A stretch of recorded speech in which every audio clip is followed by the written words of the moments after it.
Ladies and gentlemen, please welcome former Governor of South Carolina and Ambassador to the United Nations, Nikki Haley.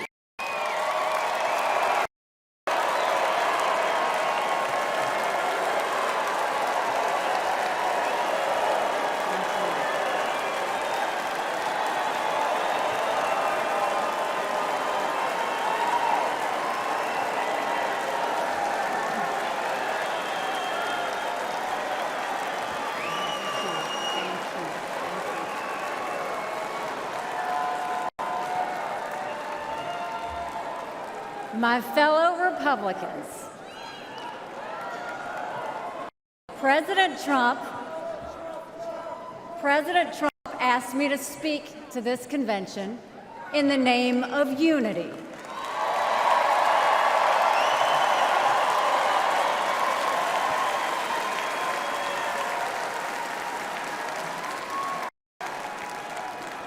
It was a gracious invitation, and I was happy to accept.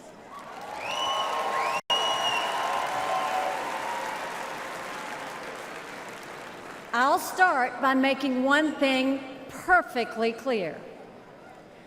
Donald Trump has my strong endorsement, period.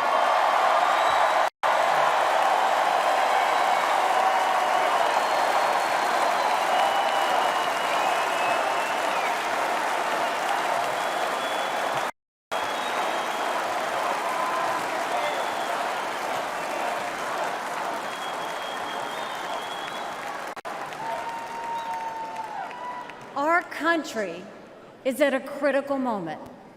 We have a choice to make. For more than a year, I said a vote for Joe Biden is a vote for President Kamala Harris. After seeing the debate, everyone knows it's true. If we have 4 more years of Biden or a single day of Harris, our country will be badly worse off. For the sake of our nation, we have to go with Donald Trump.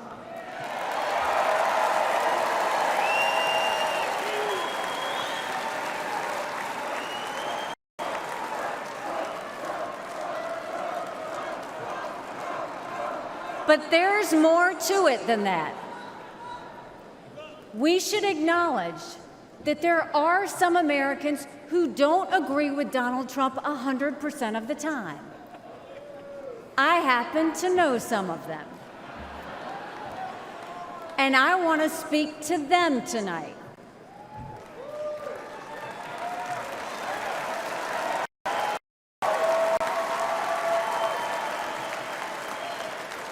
My message to them is simple. You don't have to agree with Trump 100% of the time to vote for him.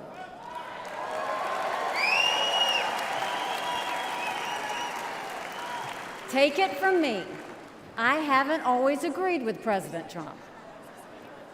But we agree more often than we disagree.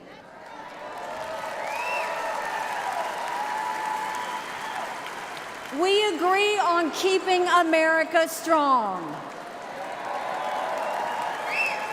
We agree on keeping America safe. And we agree that Democrats have moved so far to the left that they're putting our freedoms in danger. I'm here tonight because we have a country to save. And a unified Republican Party is essential for saving her.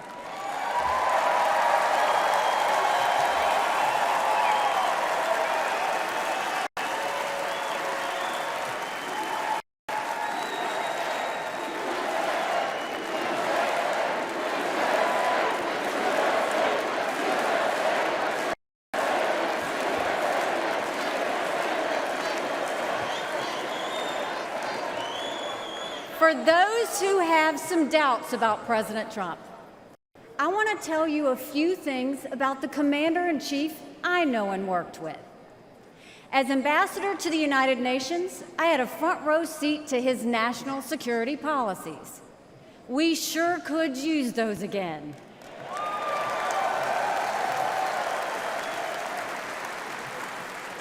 Think about it. When Barack Obama was president, Vladimir Putin invaded Crimea. With Joe Biden as president, Putin invaded all of Ukraine. But when Donald Trump was president, Putin did nothing. No invasions.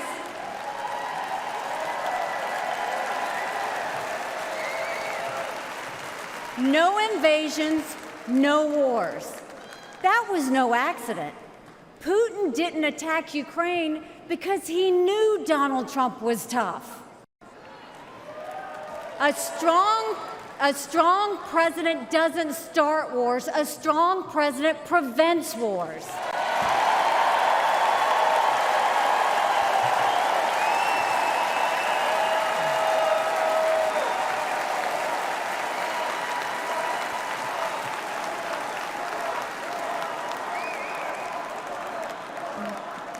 Then look at the Middle East.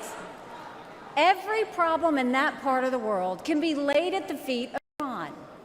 The dictators who chant death to America are the bankrollers and weapons suppliers for Hamas and Hezbollah. They're behind the barbaric massacres and the hostage-taking. Once again, compare Trump and Biden.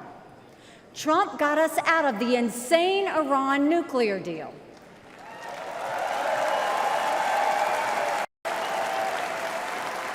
He imposed the toughest sanctions ever on Iran. He eliminated the arch-terrorist Qasem Soleimani.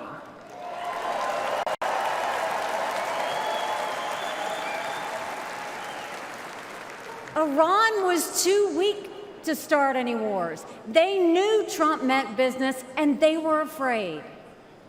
And then there's Joe Biden.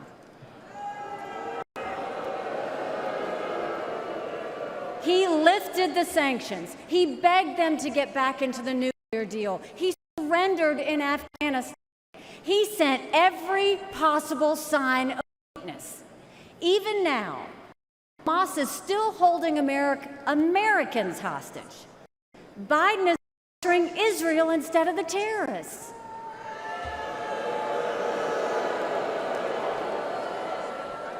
Between Israel and Hamas, Donald Trump is clear about who is our friend and who is our enemy.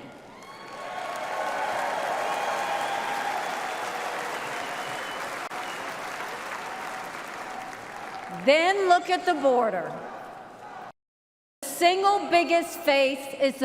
the single biggest threat Americans face. Under Joe Biden, migrants are coming into our country by the thousands every day. We have no idea who they are, where they end up, or what they plan to do. And let me remind you, Kamala had one job, and that was to fix the border. Now imagine her in charge of the entire country.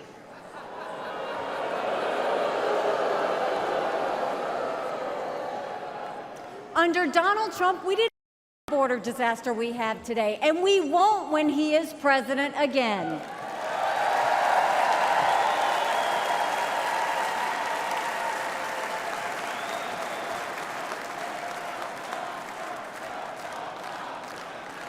I was proud to serve America in President Trump's cabinet, and I'll tell you something you won't hear from the critics. He appreciated advice and input. Americans were well served by his presidency, even if they didn't agree with him on all things.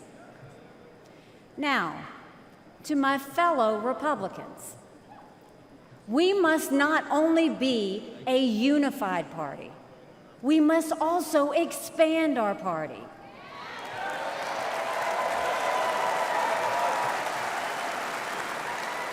We are so much better when we are bigger. We are stronger when we welcome people into our party who have different backgrounds and experiences. And we need to be strong to save America. This is a defining moment.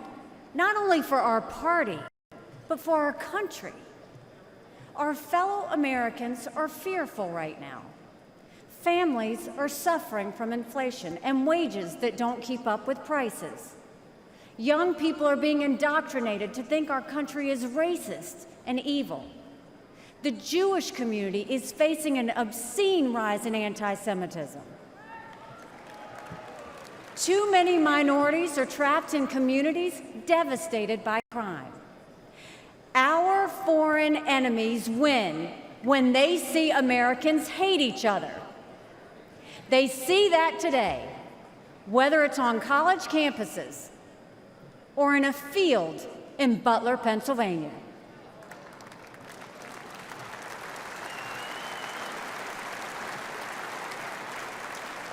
But we can conquer those fears with strength and unity. No president can fix all of our problems alone. We have to do this together. America has an amazing ability to self-correct. In this moment, we have a chance to put aside our differences and focus on what unites us and strengthens our country.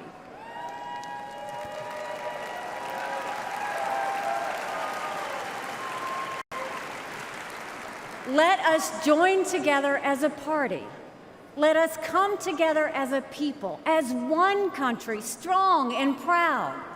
Let us show our children and the world that even on our worst day, we are blessed to live in America. God bless you. Thank you. God bless the United States of America.